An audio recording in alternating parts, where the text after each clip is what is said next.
Hello students, आज हम पढ़ेंगे national green tribunal. Important topic है ये, ऑब्जेक्टिव टाइप क्वेश्चन में ज़रूर आ सकता है। नेशनल ग्रीन ट्रिब्यूनल की स्थापना अक्टूबर 2010 में पर्यावरण संबंधित विवादों तथा नागरिकों के पर्यावरण अधिकारों की रक्षा के लिए की गई थी। इसकी स्थापना संसद द्वारा 2010 में पारित नेशनल ग्रीन ट्रिब्यूनल अधिनियम 2010 के अंतर्गत की गई। नेशनल ग्रीन ट्रिब्यूनल में जब केस या अपील दायर की जाती है तो नियम के अनुसार उसका निस्तारण 6 माह के अंदर किया जाता है, ताकि ऐसे मामलों में नागरिकों को न्याय मिलने में देरी न हो। इसकी मुख्य पीठ दिल्ली में है तथा इसके 4 अन्य पीठों की स्थापना भोपाल, पुणे, कोलकाता तथा चेन्नई में की जाती है। न्यायमूर्ति स्वतंत्र कुमार नेशनल ग्रीन ट्रिब्यूनल के वर्तमान चेयरमैन हैं, जबकि नेशनल ग्रीन ट्रिब्यूनल के पहले चेयरमैन लोकेश्वर पंटा हैं।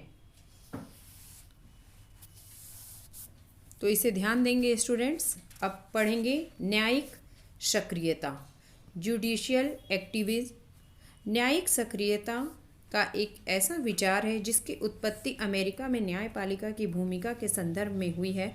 अमेरिका में न्यायिक सक्रियता का सिद्धांत लागू किया गया है तथा न्यायालयों द्वारा जो भी कानून की व्याख्या की जाती है वह मान्य होती है। अमेरिका में सर्वोच्च न्यायालय के व्यवहार की आलोचना समय समय पर होती रही है। थॉमस जेफरसन ने न्यायालय के जजों के आचरण को निरंकुशतावादी व्यवहार की संज्ञा दी थी।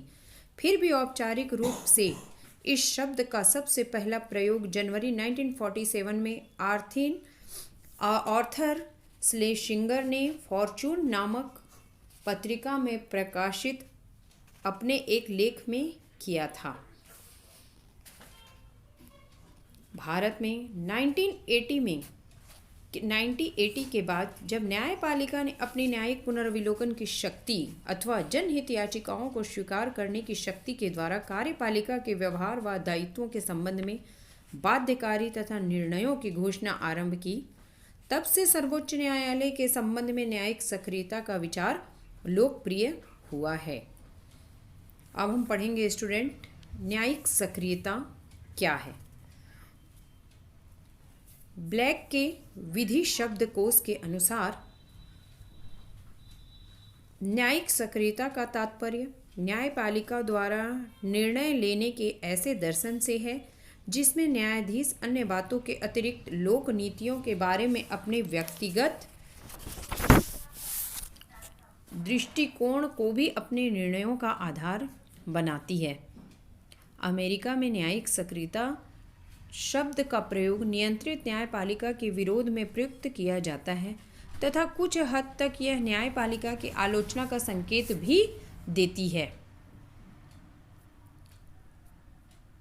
प्रसिद्ध विधि शास्त्री डेविड स्ट्रॉस ने न्यायपालिका के निम्न 3 कार्यों को न्यायिक सक्रियता के अंतर्गत शामिल किया गया है। तो फर्स्ट है कानूनों को गैर संवैधानिक घोषित करना। नेक्स्ट, पूर्व के न्यायिक निर्णयों को बदलना तथा संविधान की प्रचलित व्याख्या के विरुद्ध निर्णय देना। परंतु भारत में न्यायिक सक्रियता का प्रचलन न्यायपालिका द्वारा जनहित याचिका तथा न्यायिक पुनर्विलोकन के मामले में सक्रिय भूमिका के संदर्भ में हुआ है। भारत में न्यायिक सक्रियता का विकास 1980 व 1990 के दशक की परिस्थितियों का परिणाम है। इसका विकास अचानक नहीं हुआ। इन परिस्थितियों के मूल में एक प्रमुख बात यह थी कि कार्यपालिका व प्रशासन अपने दायित्वों के निर्वहन में उदासीन व निष्प्रभावी सिद्ध हो रहे थे। परिणामतः नागरिकों को, विशेषकर कमजोर वर्ग के सामाजिक, आर्थिक व नागरिक अधिकारों का हनन हो रहा था। न्यायपालिका ऐसी स्थिति में उदासीन नहीं रह सकती थी। सर्वोच्च न्यायालय के एक पूर्व न्यायाधीश और पांडियन का यह मत है कि जब नौकरशाही अपने उन विधिक दायित्वों के निर्वहन में उदासीनता व संवेदनहीनता का परिचय देती है जिनसे नागरिकों के अधिकारों का हनन होता है, तथा जब कानूनों को लागू करने वाले अभिकरण कानूनों को लागू करने में संवेदनहीनता का परिचय देते हैं, तो क्या न्यायालयों को मूक दर्शक बने रहना चाहिए? अर्थात नहीं।